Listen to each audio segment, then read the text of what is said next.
ஓம் சாய்ராம், ஜெய் சாய்ராம். என் அன்பு குழந்தையே, உன் விழி நீரை பாராமல் என் விழி மூடி கிடைக்குமோ? காலந்தானே நான் மாற்றுவேன் கண்ணே, உன் கண்ணீரை இனி ஆனந்த கண்ணீராக்குவேன். நல்லதே நடக்கும். பாபாவின் பக்தர்கள் ஒருபோதும் வீணாகி போவதில்லை. நமக்கு நடக்கும் நல்லது கெட்டது, இன்பம் துன்பம், நடப்பது நடந்து கொண்டே இருப்பது, நடக்கப் போவது எல்லாம் அவர் செயலே என எண்ணினால் நாம் படும் துன்பங்களும் வேதனைகளும் குறையும். ஒருபோதும் பாபா என்னை கைவிட்டு விட்டார் என மட்டும் நீங்கள் கூறிவிடாதீர்கள். ஏனெனில் அவர் இல்லை எனில் நாம் வாழ்க்கையில் இன்னும் எவ்வளவோ அனுபவிக்க வேண்டியது இருந்திருக்கும். பாபாவின் அருளால் நீங்கள் அனுபவிப்பது கடுகளவே. நீங்கள் மட்டும் பாபாவில் கண்ணில் படாமல் இருந்திருந்தால் மலையளவு துன்பத்தை ஏற்க வேண்டியதிருக்கும். எனவே எது நடந்தாலும் ஏற்றுக்கொண்டு அவருக்கு நன்றி கூறுங்கள். அவள் பாதத்தில் சரணடையுங்கள். துன்பங்கள் எல்லாம் தூளாகும். நீ பல ஏமாற்றங்களால் மனம் வருந்துகிறாய். வருந்தாதே. எல்லாவற்றிற்கும் உனக்கு நிச்சயம் பதில் கிடைக்கும். உன் வாழ்க்கை ஒளிமயமாக மாறும் நாள் வெகு தொலைவில் இல்லை. அன்று தீபம் ஏற்ற என்னை கேட்டேன், இல்லை என்றனர். இன்று என்னையே நினைத்து வாழும் என் மக்களுக்கு நான் என்றும் தீபமாகவே இருக்கிறேன். எளிமையாக இருப்பதுதான் உண்மையாக வாழ கற்றுக் கொடுக்கும். உன்னை சுற்றி இருக்கிறவர்கள் திடீரென தாழும் போதும் வீழும் போதும் அழும் போதும் அது அவர்கள் கர்மாவினால் வந்தது என்பதை உணர்ந்து அமைதியாக இரு. அதை பார்த்து நீ பயந்து விடாதே. நான் எதுவரை உனது அசைக்க முடியாத நம்பிக்கையாக இருக்கின்றனோ அதுவரை உனக்கு எந்த தீங்கும் வராது. நீ இழந்து போனதையும் தொலைத்து விட்டதையும் நான் அறிந்திருக்கிறேன். என் கண்கள் உன்னை காணாமல் எதுவும் நடக்க முடியாது. இருந்தும் நான் மௌனமாக இருப்பதற்கு காரணம் அவை உனக்கு நன்மை விளைவிக்கும். பிற்காலத்தில் பெரும் பலனோடும் வட்டியோடும் ஆசீர்வாதத்தோடும் மீண்டும் உன்னிடமே வந்து சேரும் என்பதை நீ தீர்க்கமாக அறிந்திருப்பதால் தான். உன் வாழ்வில் நிகழ்வது எதுவானாலும் நீ ஏற்றுக்கொள். ஏனெனில் நீ கருவாகும் போதே அது தீர்மானிக்கப்பட்டது. உனக்கான நேரம் வரும் வரை பொறுமையாக இரு. நம்பிக்கையோடு நீ உன் கடமையை செய். உனக்கான அந்த நல்ல நாள் நிச்சயமாக உன்னை தேடி வரும். பிறர் ஒதுக்கிவிட்டாலும் நீங்கள் கவலைப்படாதே. நேர்மை என்ற வெளிச்சம் நம்மிடம் உள்ளவரை உலகில் நமக்கு ஓர் இடம் உண்டு. எதற்காகவும் கவலைப்படாதே. என் அருகே நீ வந்தால் உன் அருகே நான் இருப்பேன். கண்மூடி உறங்கினாலும் கண் விழித்து காத்து வருவேன். என் கண் விழியில் உன்னை வைத்து கண்ணிமைத்துக் கொண்டு காத்து வருகிறேன். காலம் கனிந்து வரும்போது உன் வாழ்க்கை பிரகாசமாய் ஒளிக்கும்.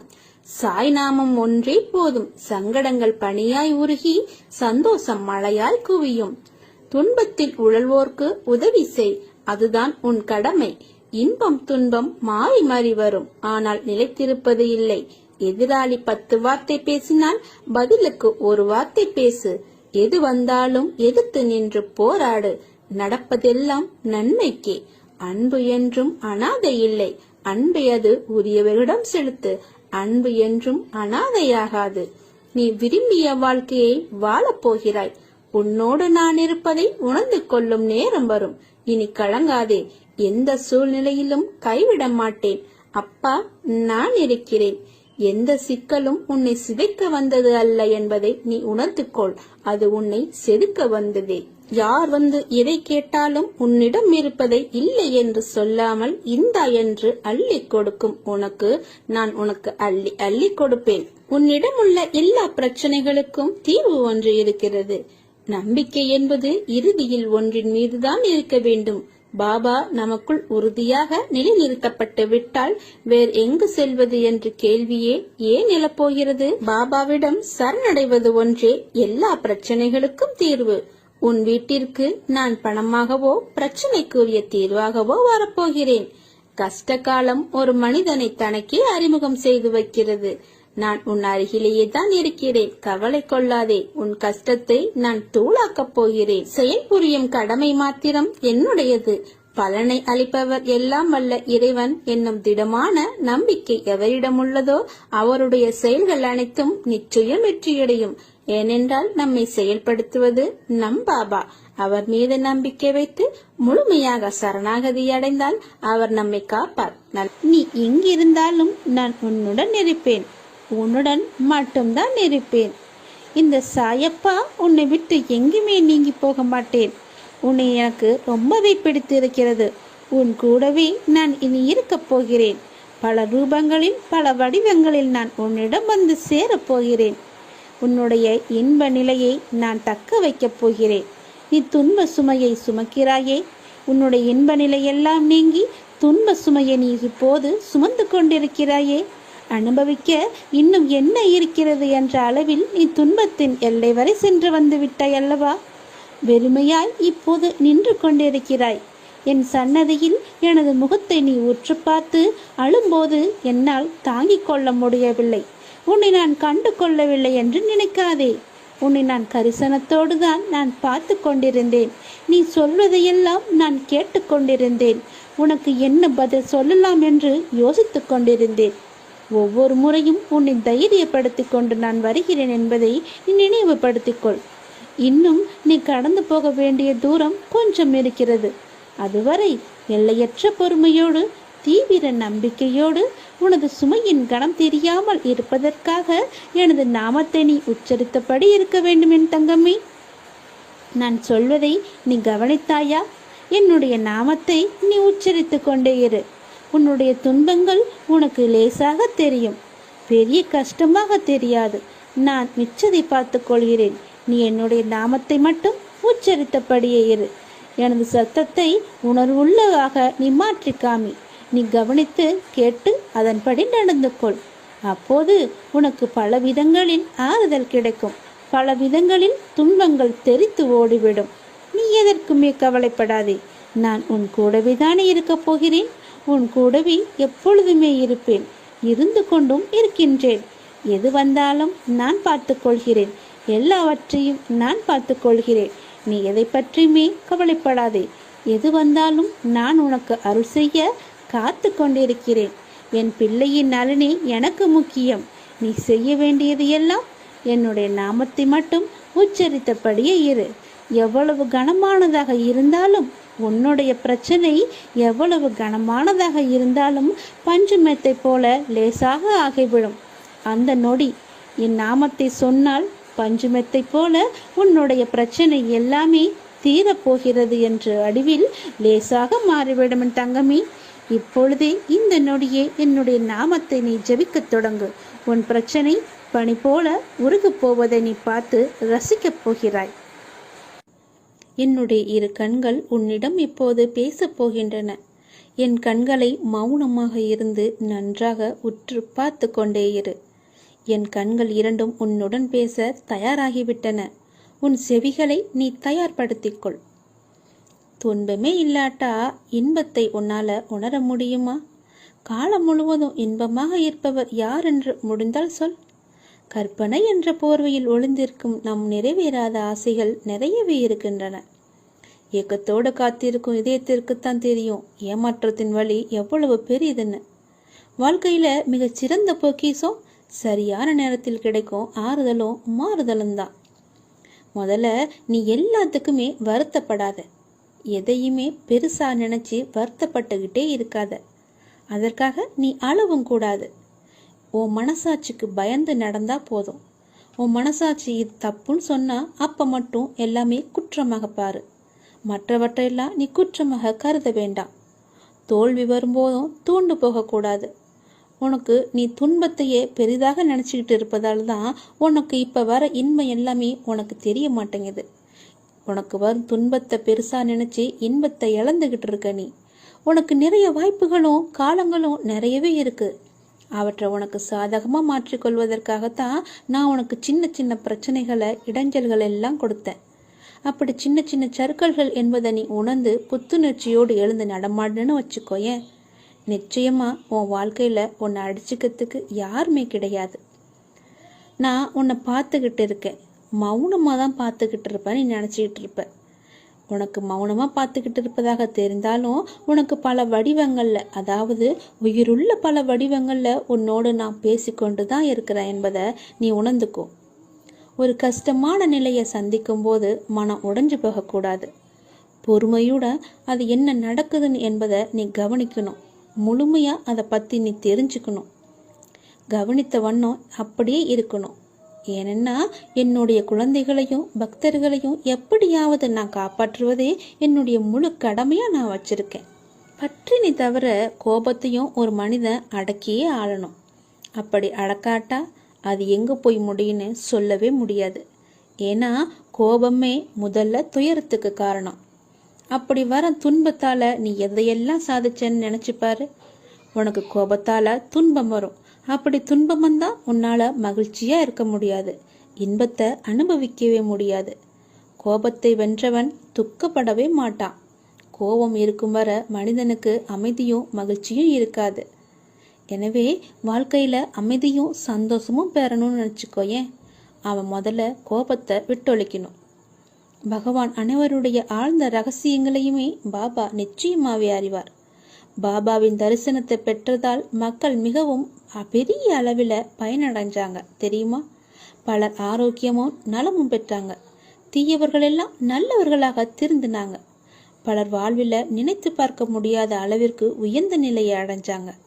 வறுமை நீங்கி சகல சம்பத்துகளையுமே அதிகமாக பெற்றாங்க. உங்களை நம்பிக்கை எந்த அளவுக்கு சாயப்பா மீது இருக்கிறதோ அந்த அளவுக்கு பலன்களும் உங்களை நோக்கி வந்துகிட்டே இருக்கும். ஆகவே நம்பிக்கையை மட்டும் நீங்கள் இழந்துடாதீங்க. நம்பிக்கை கூட பொறுமையை இழந்துடாதீங்க. நம்பிக்கை பொறுமையோட தன்னம்பிக்கையும் வைராக்கியமும் உங்களுக்கு எப்போதுமே இருக்கணும். பாபாவோட பாதத்தை நீங்கள் சரணடைஞ்சிட்டிங்கன்னு வச்சுக்கோங்களேன், அதுக்கு பிறகு எந்த கவலையுமே உங்களுக்கு இருக்காது. எல்லாவற்றையுமே அந்த பகவான் பாபாவே பார்த்து கொள்வார். எல்லாம் சாய்மயம், எல்லாம் சிவமயம். சாயப்பாவின் துணையோடு நீங்கள் எப்பொழுதும் நன்றாகவே இருப்பீர்கள். என் கண்கள் இப்போது உன்னிடம் பேசிக்கொண்டிருப்பதை நன்றாக உணர்ந்திருப்பாய் என்று நினைக்கிறேன். நான் சொல்வது சரி என்றால் ஓம் சாய்ராம் என்று சொல்லுங்கள். ஓம் சாய்ராம் துணை என்று சொல்லுங்கள்.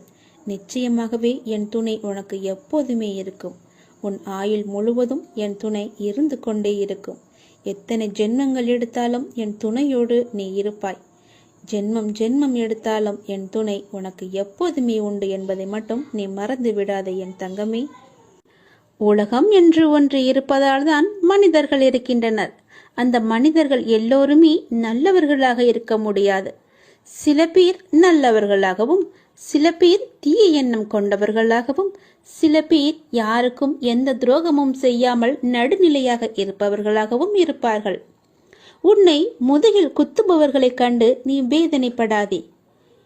பின்னால் யாருக்குமே தட்டிதான் கொடுக்க வேண்டுமே தவிர யாரையும் முதுகுக்கு பின்னால் குத்தக்கூடாது. போர்க்களத்தில் புறமுதுகை காட்டுபவர்கள் வீரமானவர்கள் அல்ல. அவர்களின் கோழைத்தனம்தான் அவர்களை வீழ்த்தும். யாராக இருந்தாலும் அறம் என்பது ஒன்றுதான். அதற்கு பல்வேறு முகங்கள் இருக்கிறது. அந்த முகத்தை நான் உன்னிடம் பார்க்கிறேன். அறத்திற்கு ஒரே முகம்தான், அதுதான் நீ. உனது நேர்மை உன்னை வழிநடத்தி செல்லும். கவலையப்படாதே. நீ எப்பொழுதும் நேர்மையாக மட்டுமே இரு. உனக்கான அனைத்துமே உனக்கு விரைவிலேயே கிடைக்கும். தானாகவே வரும். யாரையும் தேடி நீ செல்ல வேண்டாம். உனக்கு கிடைக்கும் விஷயமானது என்னுடைய முழுமையான அருளால் உனக்கு நான் ஆசீர்வதித்து கொடுத்தது. நீ வாழ்க்கையில் நிச்சயமாகவே ஜெயிப்பாய். உனக்கான சந்தோஷம் உன்னை தேடி தானாகவே வரும்.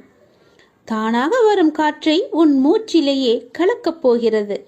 அந்த காற்றை நன்றாகவே நீ சுவாசித்துக்கொள். எப்பொழுதும் அந்த மகிழ்ச்சி உன்னுடனேயே இருக்கப் போகிறது. நீ சந்தோஷமாகவே வாழப்போகிறாய். உனக்கான நிம்மதி உன் சாயப்பாவான என்னை நினைக்கும் போது உனக்குள், உன் உடம்பிற்குள் ஒரு சிரித்த உணர்வை நீ ஏற்படுத்திக் கொள்ளும். அப்படி ஏற்படுத்தும் அது நீ என் மேல் கொண்ட உண்மையான அன்பின் வெளிப்பாடு என்பதை நான் உணர்ந்தேன். அன்று முதலே இன்று வரை என் உயிராய் நான் உன்னை காத்து கொண்டிருக்கிறேன். புறமுதுகை காட்டு ஓடுபவர்கள் வீரமல்ல. அதுபோல் முன்னால் விட்டு பின்னால் குத்துபவர்களும் வீரமானவர்கள் அல்ல, கோழைத்தனமானவர்கள். உன்னை முதுகில் குத்துபவர்களை கண்டு நீ வேதனைப்படாதே. நீ வீரமானவன். உன்னை சுற்றி என்ன நடந்து கொண்டிருக்கிறது என்று நான் பார்த்து கொண்டுதான் இருக்கிறேன். உன் அருகில் நான் இருக்கும்போது என்னை மீறி யாராலும் உன்னை நெருங்க முடியாது. உனக்கு தேவையானதை நான் நிச்சயமாகவே அனுமதிப்பேன். மற்றதை உன் பக்கத்தில் கூட நான் வரவிட மாட்டேன். நீ எதை நினைத்தும் கலங்காதே. அப்பாவின் பார்வை உன்மேல் நன்றாகவே பதிந்துவிட்டது. இனி யாராலும் எதுவுமே செய்ய முடியாது. உனக்கு கெடுதல் கூட அவர்களால் நினைக்க கூட முடியாது. என்னுடைய பார்வைக்கு மிஞ்சிய சக்தி எதுவும் இல்லை. பார்வை உன்மேல் இருக்கும்போது நீ ஏன் வருத்தப்படுகிறாய்? கலங்காதே, சந்தோஷமாக இரு. உன் அப்பாவின் துணை உனக்கு எப்போதுமே இருக்கும். உன் இப்போதைய நிலை கண்டு நீ துவண்டு கொண்டிருக்கிறாய். இந்த நிலை இப்படியே இருக்குமா? என்னை மீட்பார் யாரும் இல்லையா? எனக்கு உதவுவதற்கு யாரும் இல்லையா என்று உன் மனம் ஏங்கி தவித்துக் கொண்டிருக்கிறது. எல்லாமே எனக்கு தெரியும். நீ நம்பிக்கையை இழக்காதே கண்மணி. கொஞ்சம் காலம் பொறுமையாக இரு. கொஞ்சம் பொறுமை காத்துக்கொள். எப்பொழுதுமே நான் உன்னுடன் தான் இருப்பேன். எதற்குமே கவலை விடாதே. உன்னை விட்டு நான் எங்கும் அகலவே இல்லை. கொஞ்சம் தூரம் கூட நான் உன்னை விட்டு என்னால் செல்ல முடியாது. ஏனென்றால் நீ அப்படிப்பட்ட சூழ்நிலையில் சிக்கி தவித்துக் கொண்டிருக்கிறாய்.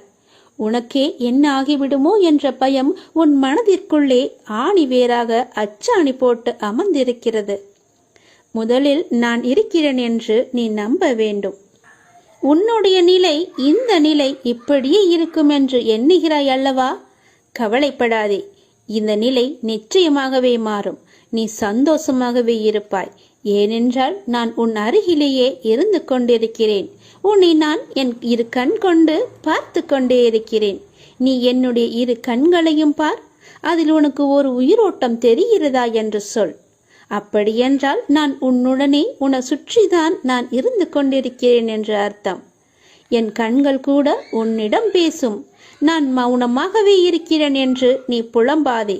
உனக்கு வேண்டியது எல்லாமே நான் செய்து கொண்டுதான் இருக்கிறேன். என்னால் நேரடியாக வந்து செய்ய முடியாது. அதனால்தான் யாரோ ஒருவர் மூலம் நான் செய்து கொண்டிருக்கிறேன். நீ எப்பொழுதெல்லாம் இக்கட்டான சூழ்நிலையை சந்திக்கிறாயோ அப்பொழுதெல்லாம் என் பெயரை சொல்லி கூப்பிடு. நான் உன் அருகில் இருப்பதை நீ உணர்வாய். நிச்சயமாகவே உணர்வாய். உன்னை விட்டு நான் எங்குமே போக மாட்டேன். என் இரு கண்களும் உன்னை மட்டும்தான் பார்த்து கொண்டே இருக்கின்றன. அதனால் நீ எதற்குமே பயப்படாதே. துணிந்து செல். எல்லாவற்றையுமே அடித்து நொறுக்கி போராடு. நிச்சயம் என் துணை உனக்கு எப்போதுமே உண்டு. என் அப்பா என்னை பார்த்து கொண்டிருக்கிறார் என்ற நம்பிக்கையோடு, என் அப்பா என்னை சுற்றி இருக்கிறார் என்ற நம்பிக்கையோடு, என் அப்பா எனக்கு உதவுவார் என்ற நம்பிக்கையோடு செயல்படு என் தங்கமே. நான் எப்போதும் உன்னுடன் தான் இருப்பேன். நீ கவலையற்று இரு. உனது கவலையால் எதையுமே சாதிக்க முடியாது. அப்படி முடிந்தால் நீ சாதித்துப் பார். அதில் எனக்கு ஒன்றும் தயமில்லை. உன்னால் முடிந்தால் நீ சாதித்து காட்டு. கவலை என்பது உன் மனதை என்பால் திருப்பாமல் கட்டி வைக்கின்ற வலை என்பதை நீ உணர்ந்து அதற்கு பிறகு நீ செயல்படு. முதலில் இந்த வலைக்குள்ளிருந்து நீ வெளியே வா. அப்போது நான் உனக்கு முழுவதுமாகவே உன் கண்களுக்கு நான் காட்சி தருவேன்.